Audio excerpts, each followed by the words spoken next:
Alright guys, get ready to roll.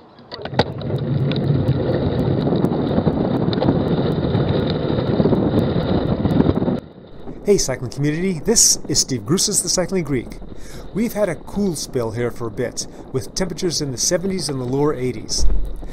Lately it's been getting hot. 2 days ago when I did my climbing intervals, we started at 5 o'clock in the afternoon and the high that day was 92, which was 10 degrees higher than the day before.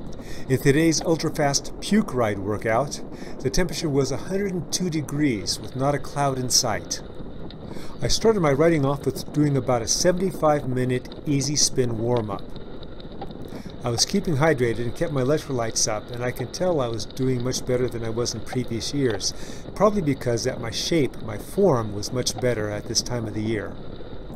When you're older, you have a little more trouble in the heat than you did when you were younger, and if you're Afib like me, then you gotta even be more careful. I noticed that my heart rate was a lot higher, probably because more blood had to be pumped to the extremities and to the skin so the heat could be dissipated. Even though a high heart rate does not trigger my Afib, I do keep my eye on unusual accelerations. And on this day, I did have a couple of those 3-second accelerations. But those accelerations were not Afib related. At least I don't think so. The heart gets a number of inputs in to determine what speed it's going to pump. And with the added factor of the heat, that was just another piece of information. I'm thinking that sometimes it will get that information and react to it, and then get some more information and it dials back just a little bit.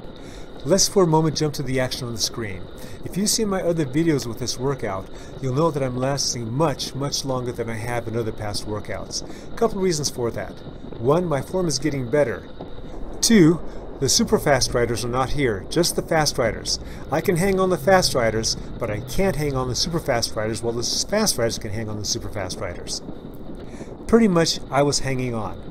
Sometimes I'd be riding second wheel and the person in front of me would just stand and accelerate, and all I could do was just hope there was somebody behind me that would come by slow enough that I can grab the wheel and get back to that person. Even though it was starting to cool down since we started the ride at 6:30, it was still warm and I had to be careful about that. There were those rare occasions, such as you see now, where I did take a pull. Coming in with a small group to this bottom of the climb, I was riding second wheel. As soon as we turned that corner, the guy in front of me just took off, and there was nothing I could do other than just hold the speed that I was holding. I was getting pretty cooked. On the screen are some hints that you can use to help acclimatize to the heat. I'm going to focus on the top half. It is best to be in optimal form before starting your heat training. Start at least 3 weeks prior to when you're going to need it. That'll give you the extra time to experiment with and establish a heat training regimen that you're going to like and build confidence with. And remember to be patient. Heat acclimatization performance benefits take longer than physiological benefits. The takeaways from this screen are to induce a lot of sweating. Use those rest cycles. After you build up to 100 minutes in the heat, then continue it for 7 to 14 days for full adaptation. Something I didn't realize, sleeping in air-conditioned rooms will not negatively affect your heat acclimatization. It will improve your recovery. As you get acclimated to the heat, you'll still sweat a lot. The difference is that you won't lose as many electrolytes in that sweat. Also, you may not feel as thirsty, but you still got to drink. Never wait till you're thirsty to drink. And careful not to skip meals. You may not feel hungry when it's hot.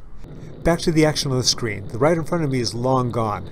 I'm almost to the top of this small climb, and I'm getting passed by the next rider, who was a collegiate triathlete who is now going to focus on the track.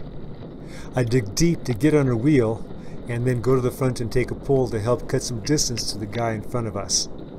As it turns out, I was only good for that one pull. She took a pull after I did, and I can only hang on to her for just a little bit, and then that was it.